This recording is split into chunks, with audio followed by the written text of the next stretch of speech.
Alright, hello guys. In this next video, we're going to be introducing a couple new things. All kind of just building on what we've been doing. But there's one new thing, one new formula I wrote down there. And it's this. ln of x equals log base e of x. So ln, also called the natural log, is kind of the new piece that's going to get thrown into here. All it is log base e. So in the past we had like log base 3 of x. The only thing that's different about ln is it's just log instead of a 3 here, just log base e to the power of x. So where that is going to be useful, where the natural log is going to be used in this case, is for problems like this, whenever we have e.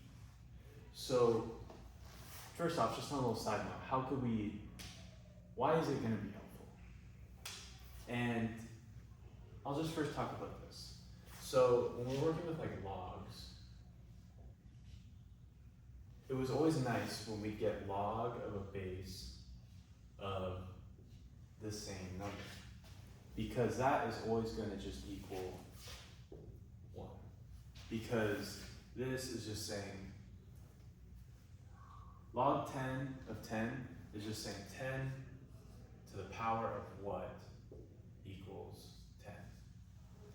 That's all this is saying. So log base 2 of 2 is just going to equal 1. If you ever have a log where the base and what's inside the log is the same thing, it's always just going to equal 1, because that's all that is saying is this to the power of what equals this. And anything to the power of 1 just equals itself. So it's always just going to equal 1. So why is that important here? Because ln, that's just log base e. So if we could get something like log base e, or ln of e,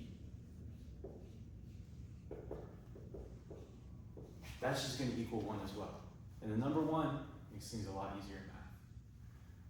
So that's going to be kind of our goal with this problem, is we're going to get rid of e by taking the natural log of it, and then once we do that, it'll just leave us with 1, and things become a lot easier. So our goal here is to kind of isolate e by itself. So that's going to take a couple steps. We got a lot going on the left side over here.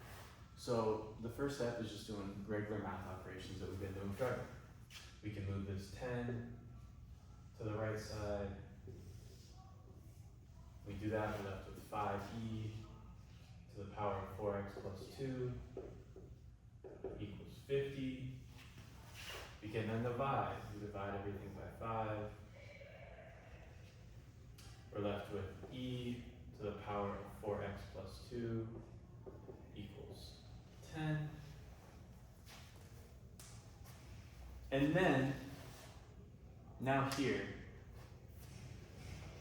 the natural log, we need to remember, ln is just log base e, right? So we can use the same principles that we used over here when we're working with ln.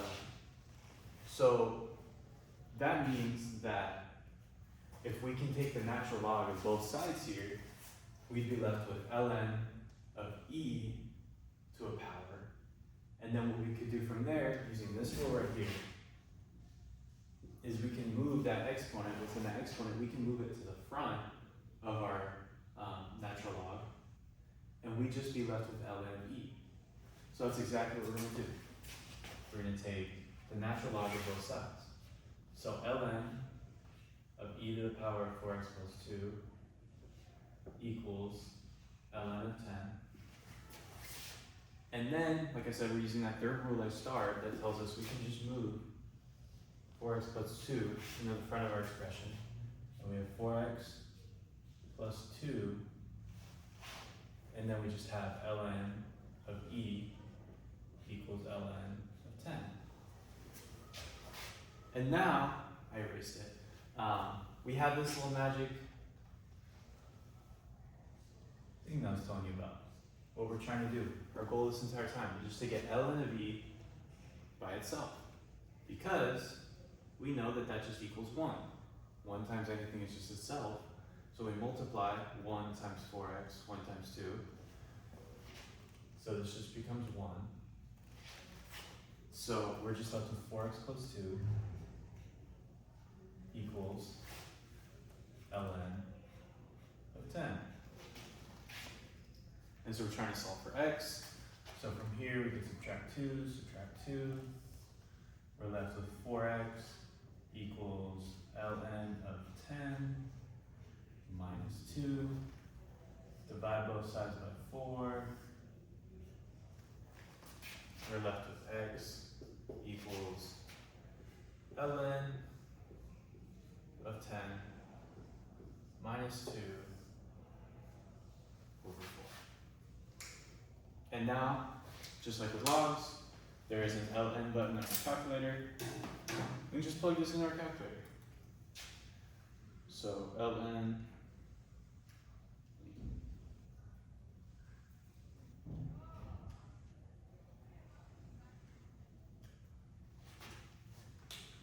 for my answer, I got